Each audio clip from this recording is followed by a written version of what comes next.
Debbie with Kip's Corner. Welcome back, and if you're new, welcome. Thanks for joining me. Okay, I am so excited to get started on a new journal. This is completely right up my alley. It's going to be a forest-themed journal. I was contacted actually a couple months ago. It's been hectic.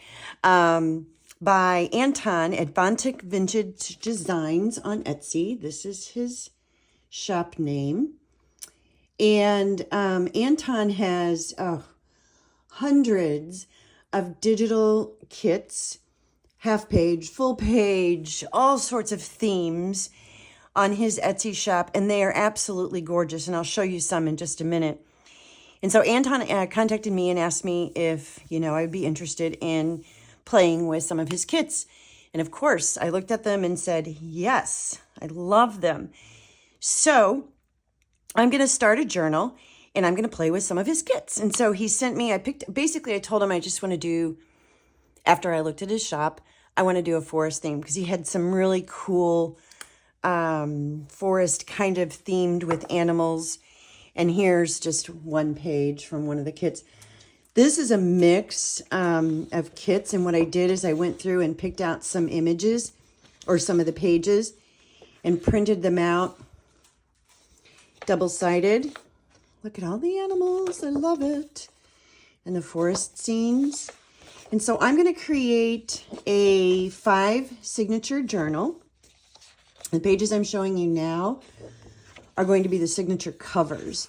So this will be on the outside of the cover, and then this will be, on the inside. And then I just printed some on a lighter weight paper too, the same way. So this, like I said, this is a mix of several different kits. He has spring, fall. This one looks like it's from fall. This one too.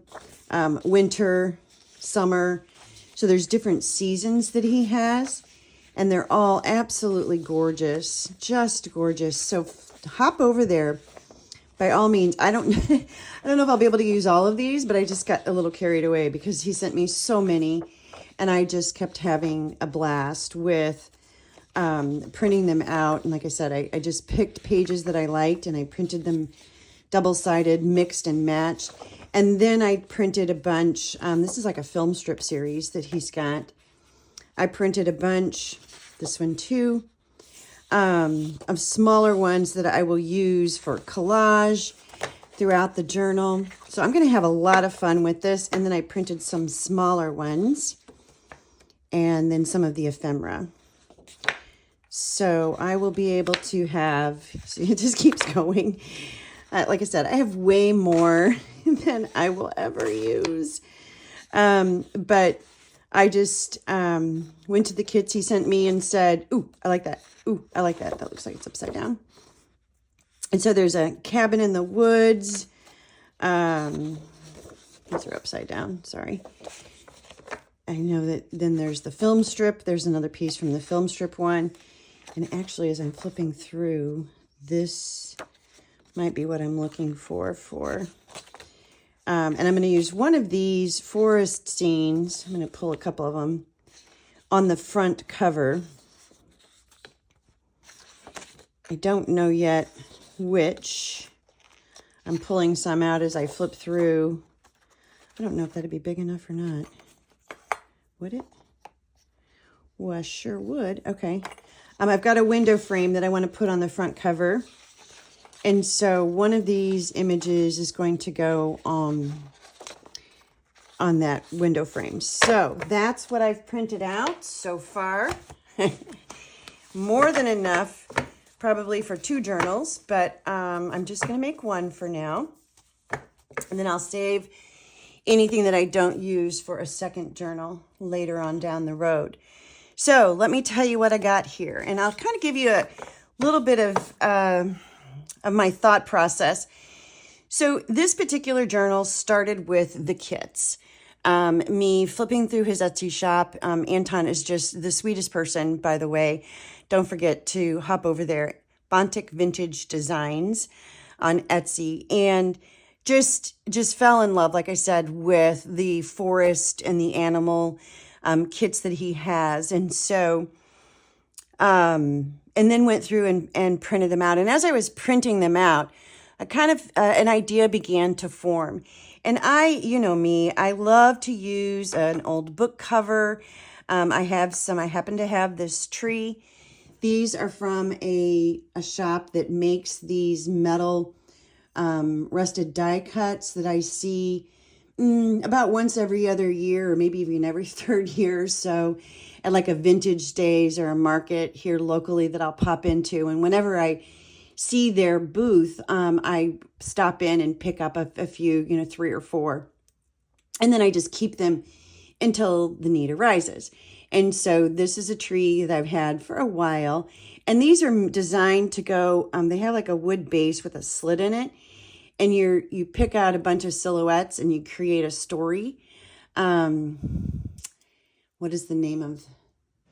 They're on Facebook. A Caryville Cottage, I think. I will try to find them and link their Facebook page. Anyway, that's where that comes from. And I knew I had this. It was like, ooh, vintage. Forest, tree. Yeah, let's go with the greens and browns. Again, 2 of my favorite color combinations. And so then not long ago, and I think there is a video right before this one of me showing some finds from estate sales. And this fabric, it's wool. This fabric was in that. It was from the person was a wool rug maker. And so they had tons of different pieces of wool. And so from there, I picked out the wool that I want to use. I picked out the cover that I like that goes with that, knowing that I wanted this. So I picked out a cover that worked with this. And these are this is then the beginning. Then from there, and I've done this 1,000 times where I use, these are window frames from Tim Holtz. They're the chipboard frames, so they're nice and thick and sturdy.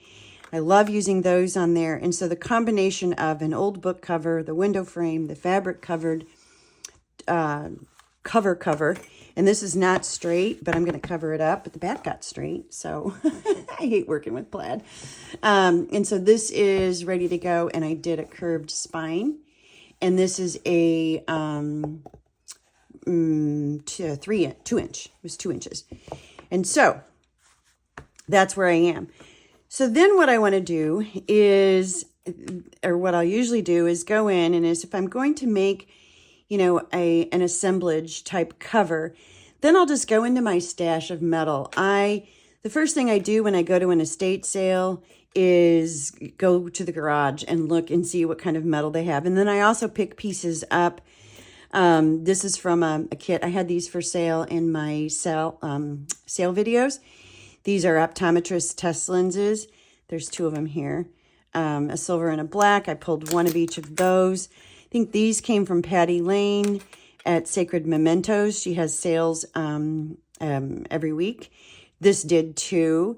And so I've just grabbed these. These are camera parts that I had. I think I had a couple of those in this sale. This is probably too big, but it's a metal piece that I found at an estate sale. And then I've got some pieces here that I've rusted. These came from a friend of mine recently passed away, and they had an estate sale, and he was a woodworker. And so these are just some metal pieces that I found in the estate sale, Denny. And then this, I found some of these at an estate sale. And then I think I also got a couple from Patty Lane. So I don't remember which one that's from. And then these watch faces. These are regular watch faces. And then I've also got some pocket watch faces. I thought the pocket watch would be too big, so I pulled the smaller ones. You get the idea. And so what I do is I'll just go through my stash of stuff and just say, oh, that might work. That might work. That might be a good piece. And I just gather them together in a pile. And I do that so I'm limiting myself. I know enough about what is in the stash. Here's another one of those, and here's another one of these. I always have washers. I always pull washers, rusted washers. Here's a broken key. And so I just pull enough pieces where there's more than enough from what I'm going to need, but I don't have my whole collection in front of me. And what that does is that helps me to not be quite as overwhelmed, so that I'm just focusing on a small group of pieces. And if I'm working on the collage and assembling things, and there's something that's I feel like's really missing from what I've pulled out, then I'll go back and pull out another piece or so. But for the most part, I really am just focusing on a small cluster of things, if that makes sense. Now on this one, I know that I also want to create sort of the ground below the tree. And I want to do that with fabric. And so I also pulled out just some pieces that I think might work, that have, that are old vintage pieces. And then I also have, these are not vintage, but this is trim, and it's wound on these spools, and it's this fluffy browns and greens that I think will be really pretty down. It's just mixed in just a tiny bit down at the bottom. So I have those set aside. Then I took another piece of the wool and wrapped it around a cord. Here's the cord, just a jute cord. I wrapped the wool around the cord, glued it, and then wrapped some wire around that. And so I thought that might be kind of fun to use on here somewhere as well. So, and then I'm thinking I want to put some hubs on the outside of this, and that might be kind of cool, doing that with this wrapped cord. So I can make more of this. Obviously, I was just playing, and so that's here. Okay, that's what I got. Now I'm going to create the cover.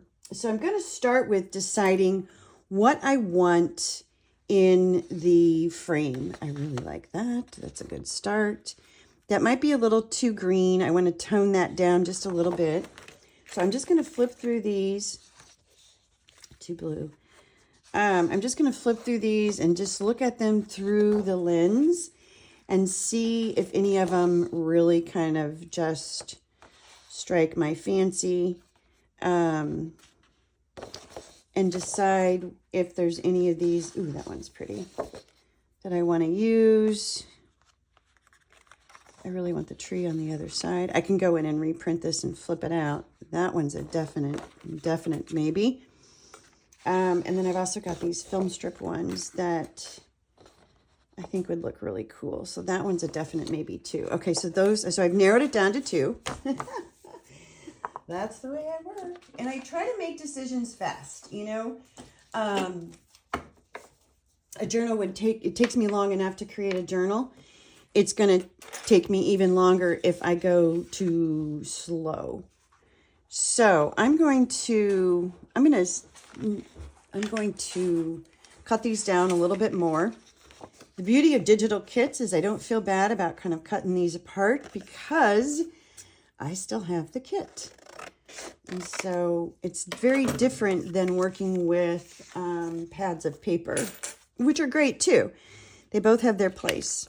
I think I would rather save this for something inside the journal rather than chopping that up. Okay, so I've decided.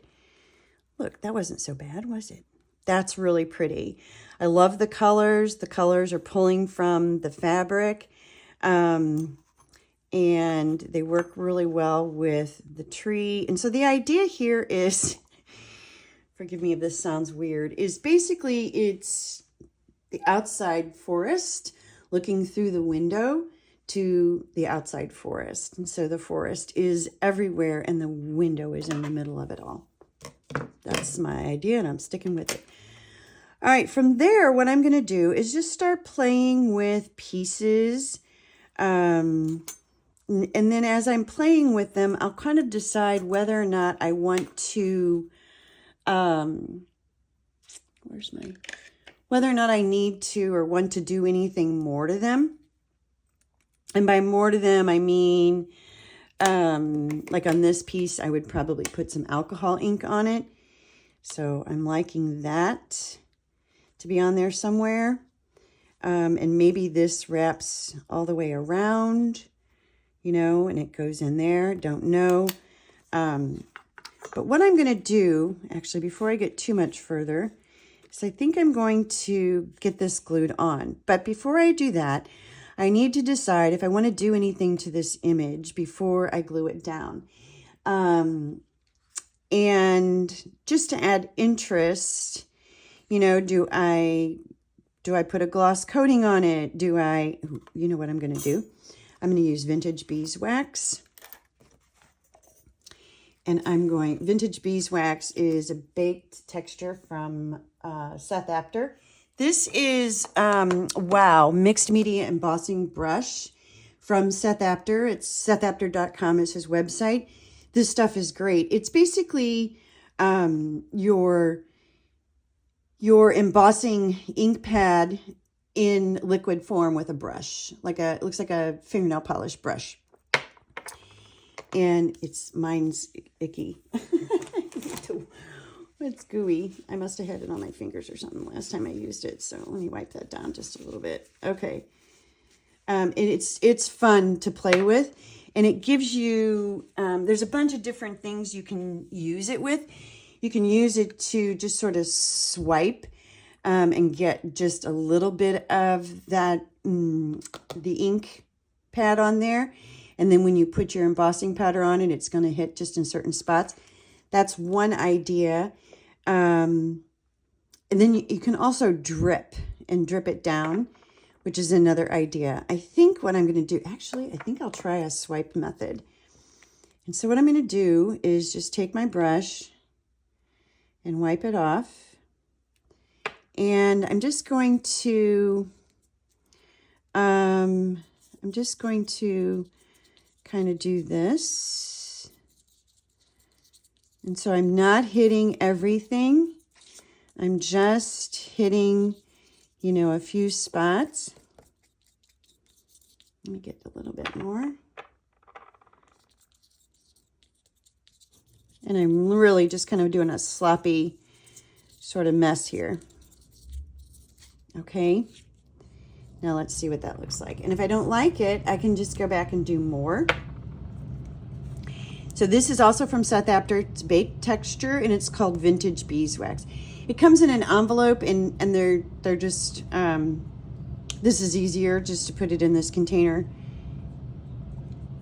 Which I think this container is from Michelle at Your Crafting Source, who also has periodic sales. And Michelle sells more, you know, new items. I'm just going to run that back and forth. Oh, that might be kind of cool. Okay. Let's see. And then you have, let's see if I can show this to you. This swipey, there you go. This swipey kind of motion, which is really pretty. I'm not in love with these circly spots up here in the top, but I think that's going to be covered. Yeah, that'll be covered, so it's fine. So now it's going to look something like this. So just a little bit of texture, but just a, you know, like I said, just a swipey motion texture. But I think what I want to do to this one is I want to put some alcohol ink on it. So let's get a piece of paper here. Let me get some alcohol ink out. Sepia. All right, I got burnt sienna, terracotta, and sepia. So let's start with burnt sienna. And I'm just going to drop some on here in a couple different spots. And then I'm going to drop some more. Yeah, that one's a little bit on the orange side. So let's get some color in here. Let that meander around a little. And then let's drop some alcohol on it.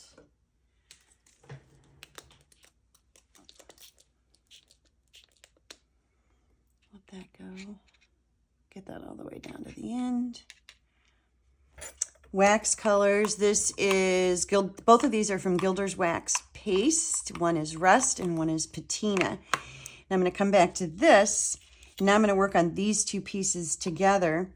and add a little bit of both to both of them and just get them kind of grungy up. And I actually may add a little bit to my tree as well, especially the patina.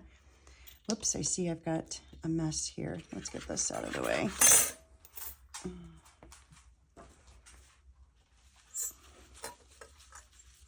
There we go. That's better.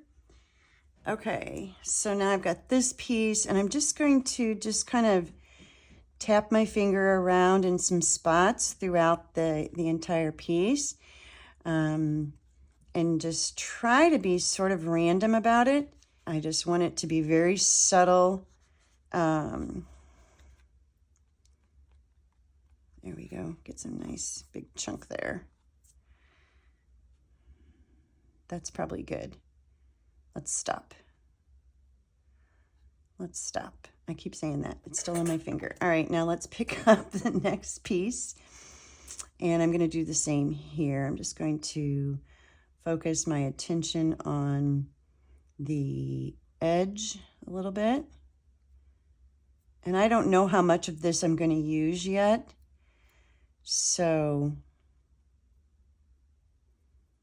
I'm just going to play with a piece that I know is much wider than the book cover.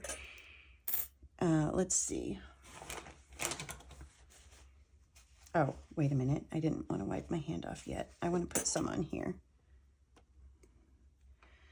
So I'm just going to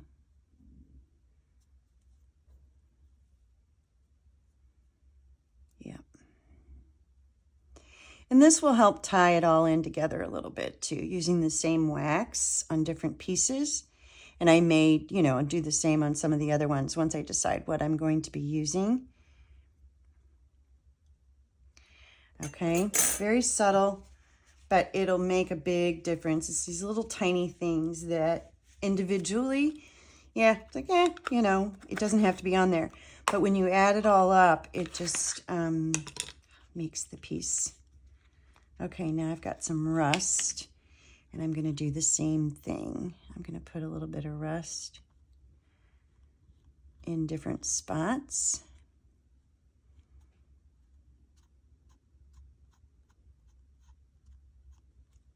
Like that.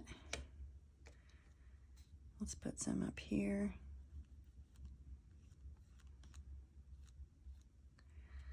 And let's put some here.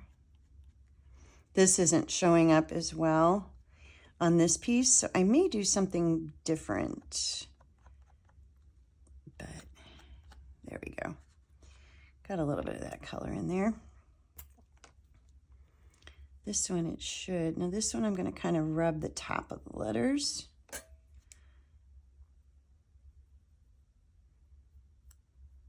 There we go. Tone this down a little bit over here in case I do use that.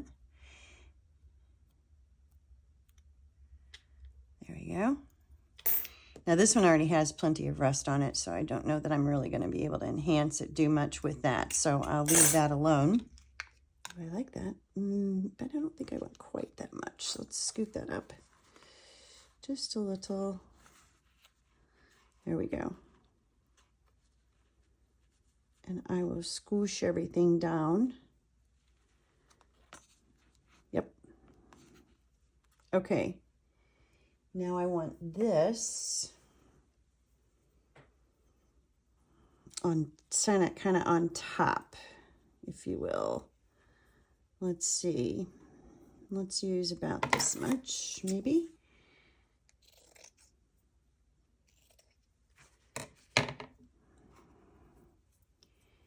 And this will go here, this will go here. And I want to sew this. Is that too big? Is that too much? Not if I scrunch it down and sew it. Kind of like that. Yeah. Okay, so what I want to do is just scrunch and put a, I don't know, like a French knot or something in it. So I've got this thread. It's nice and thick. and an 8. Just so, maybe an X.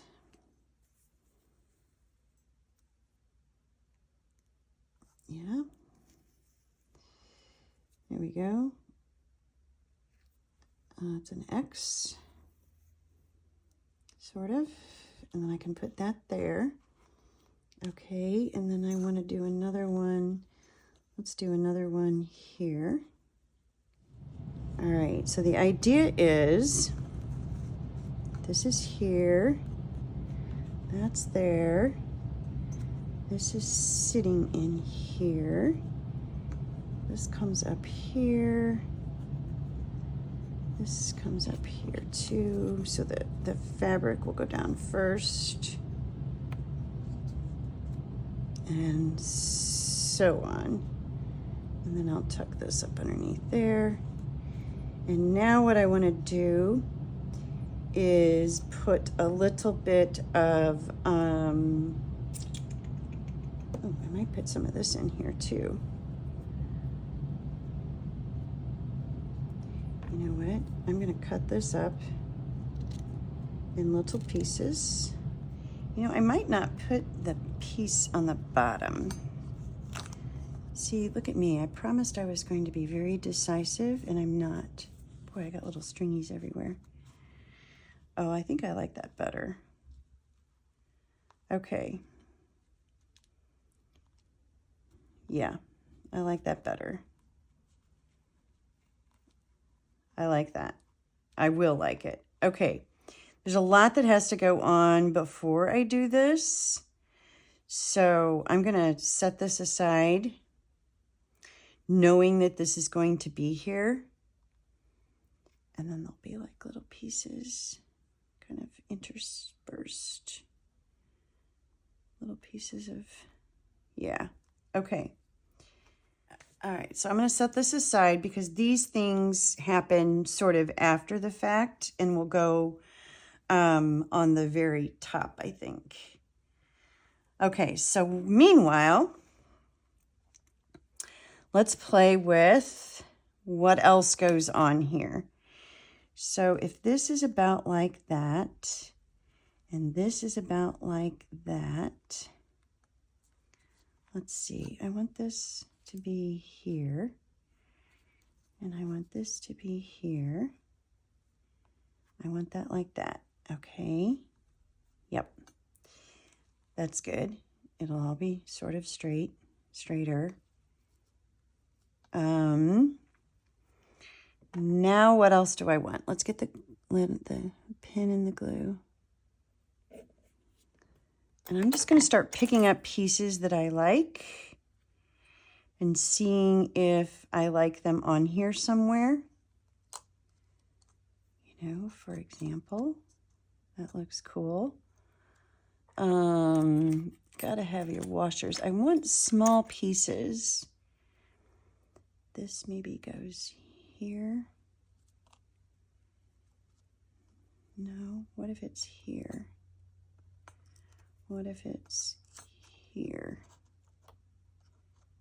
Okay, I like that.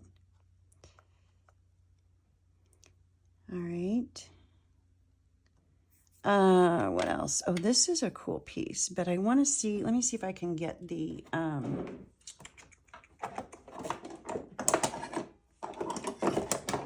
this has these prong thingies on the back. I'm going to either try to pop them off or bend them down. I think I might be able to pop them off, maybe. Yeah. Here we go. You can have a little nub. I just didn't want these great big prongs. They just pop right off. Good deal. I love it when that happens. One more. There we go. Now it's a little flatter. And that might work right here. Yep. Ooh, I like that. Don't forget, I've got this piece that I worked so hard on. And maybe it goes at the top. I was thinking bottom, or maybe it goes in here. No, I kind of think maybe, all right, let's see. Let's cut this off here. Tim Holtz scissors, by the way, do cut through metal. Oh, I like that. I do. I like the idea of this being bent too. So I may bend that around. All right, what else? I got little fuzzies everywhere. Gotta have some washers on there, and this is too big, so that won't get used. This little key piece is a nice piece, and I think he might go here. Let's go up underneath. No? What if he goes down? He's kind of hidden. And then there needs to be something else there with it. Now this looks like I have already put glossy accents on. Nice.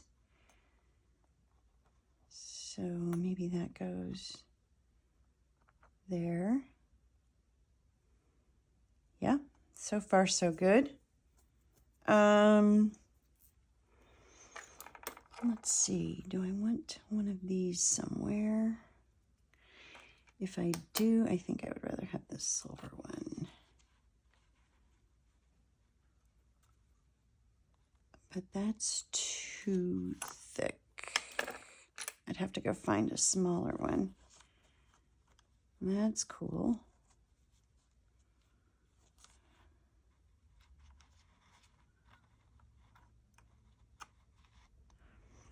I'm just seeing if I can find a spot for it.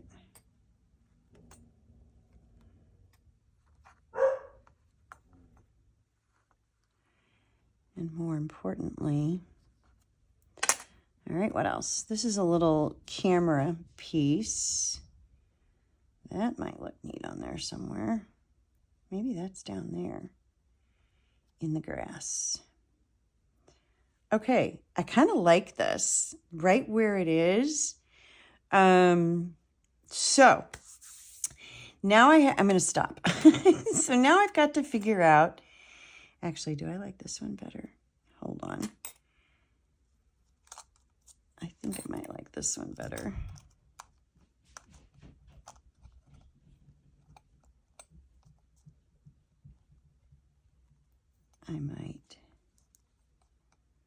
I might like that one better. No, actually, I kind of like the white one. I like the time. Okay. And then I've got this. Maybe it goes up at the top. If I put that on, I'm going to wire it on. That might be too much.